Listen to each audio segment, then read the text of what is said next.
You wake up at 6 a.m. to get to work. By 8 a.m., you work 8 hours a day to pay bills that arrive every month. On the weekend, you recover energy to repeat everything on Monday.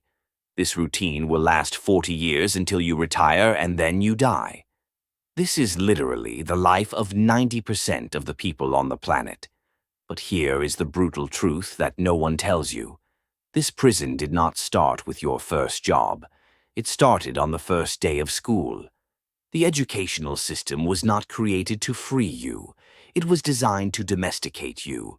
While your parents believed they were giving you opportunities, you were being processed in a factory of conformity. And today, we will dissect exactly how this happens. From the first school desk to the last working day of your life, every morning millions of children enter buildings called schools, believing they will learn about the world. In fact, they are being processed in a factory of conformity. What we call education is in reality a system of behavioral conditioning so efficient that we don't even realize we are being molded. Observe the structure. Children sitting in rows, all looking in the same direction, receiving the same information at the same pace, evaluated by the same criteria. This is not teaching. It's mass domestication. NZE already warned, "What does not kill me makes me stronger." But the school system does exactly the opposite. It does not kill you physically, but it annihilates your ability to question, to think for yourself, to be truly free. The process is subtle and systematic. From the earliest years, the child learns that there is a right answer to every question, and that answer has already been decided by someone else. They don't need to discover. They need to memorize. They don't need to create. They need to copy.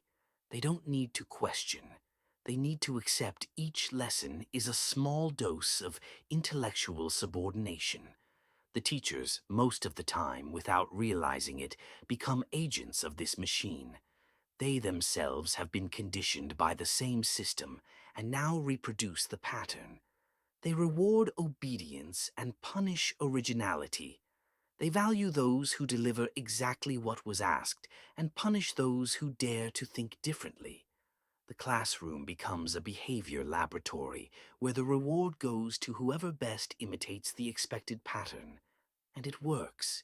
It works so well that little by little the child stops asking inconvenient questions.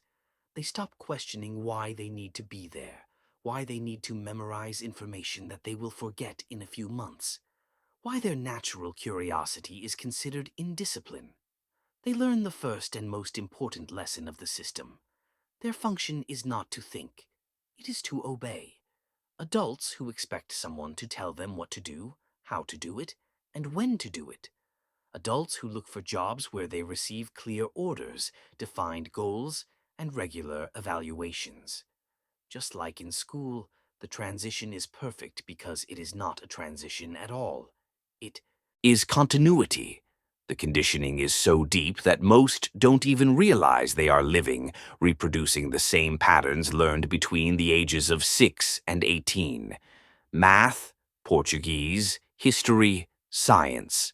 The school curriculum seems innocent until you realize what is really being taught through these subjects. It's not just content being transmitted, but a specific way of seeing and relating to the world, the perspective of the subordinate.